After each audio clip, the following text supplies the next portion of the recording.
Well, in today's workplace, history is unfolding in real time. For the first time ever, five generations are working side by side. Baby boomers, Generation X, Millennials, Generation Z, and now even the very first wave of Generation Alpha interns rather.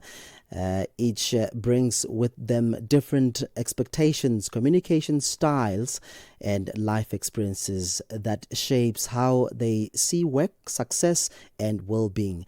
But perhaps nowhere are these differences more striking than when it comes to mental health and mental wellness. We're now joined by Navlika Ratangee, a critical psychologist and managing director at Lyra Southern Africa. A very good evening to you, and thank you so much for making the time. Good evening. Thank you so much for having me on your show. Yeah, I do know that in South Africa, in fact, October, we're celebrating mental health. We're recognizing it. But what does it actually look like when five generations collide in one workplace, from baby boomers, staying longer, to Gen Alphas just entered with the digital, fatigue? Yeah, this is really a time where we see an unprecedented age spread at the moment. For the first time, organizations can have up to 5 generations represented in the workforce. And this means that they are at radically different life stages. They have different norms and different expectations. And all of this is colliding into one culture within the workplace. And so the impact that has is that, firstly, each of those generations have different needs, and they are impacted or have different comfort levels when talking about mental health in specific. So, for example, younger employees, especially the Gen Zs, they report feeling lower psychological safety to speak up, while older cohorts may still be carrying the stigma that relates to mental health, or this idea that they just have to get on with it and cope quietly. And so this really heightens the miscommunication and the missed opportunities to really care for employees in the workplace. Yeah, and a lot of... Yeah, go ahead. No, I just wanted to add that, in workplaces, there's often one leave policy, one work pattern, one benefits bundle, and it's used to serve so many different needs. And that's why we're positioning at this point that we need to consider a more segment-specific kind of approach. Indeed.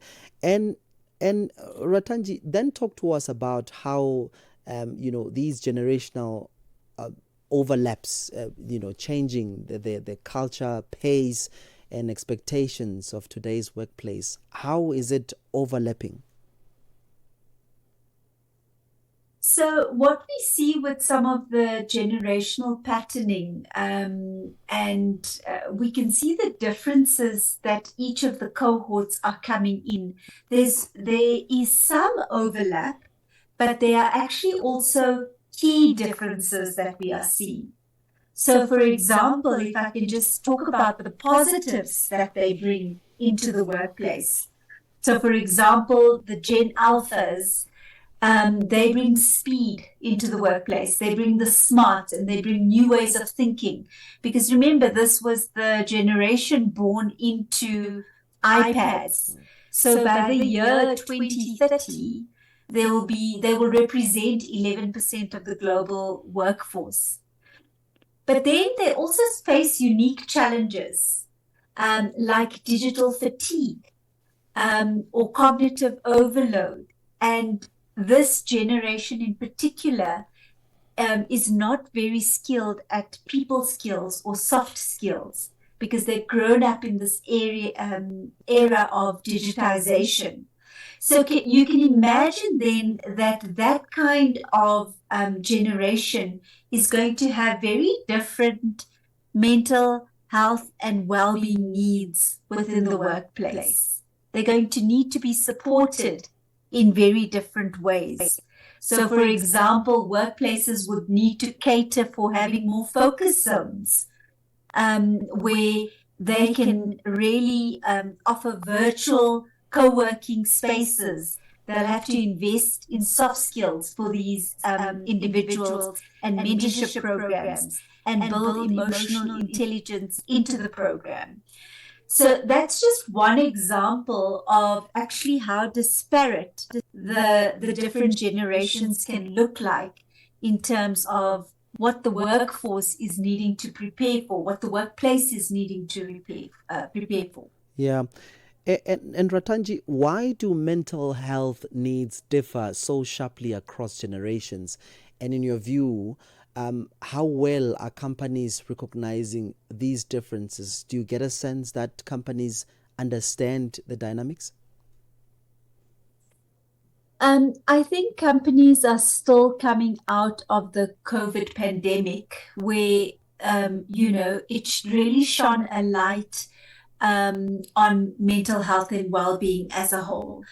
So employers are definitely taking mental health and well-being a lot more seriously in the workplace.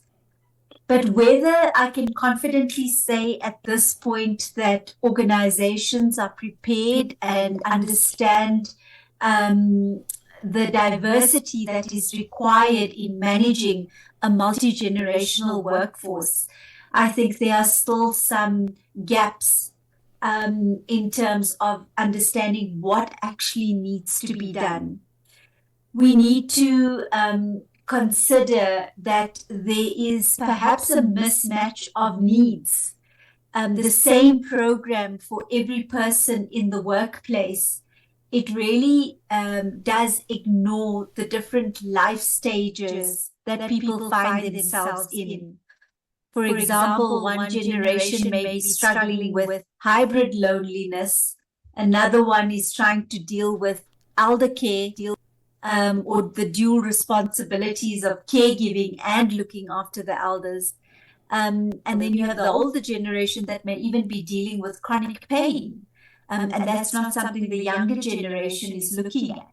So if you think about the workplace well-being program then, it really does have to have multiple elements to reach the different generations.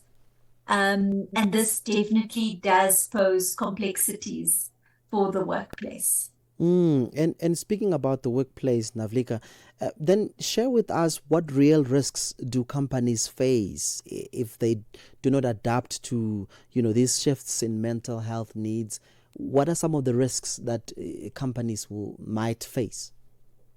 Yeah, I think they do face the risk of not being an employer that individuals are attracted to work for. So I think it would reduce the talent pool if they feel like the company doesn't have specific programs to cater to their needs.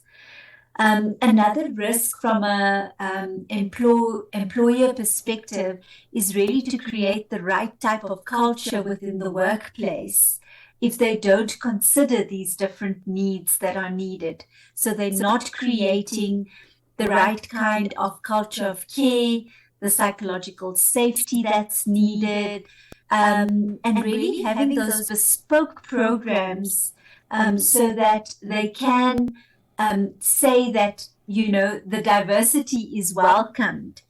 And in the long run, of course, that means that there's reduced productivity, there's increased absenteeism, and there is reduced innovation and creativity and teamwork within the organization if this is not considered seriously. Navlika, thank you so very much for coming on to the show and have a great evening ahead. Thank you so much for having me. All right, there you have it. That was Navlika Ratangee. a clinical psychologist and managing director at Lyra Southern Africa.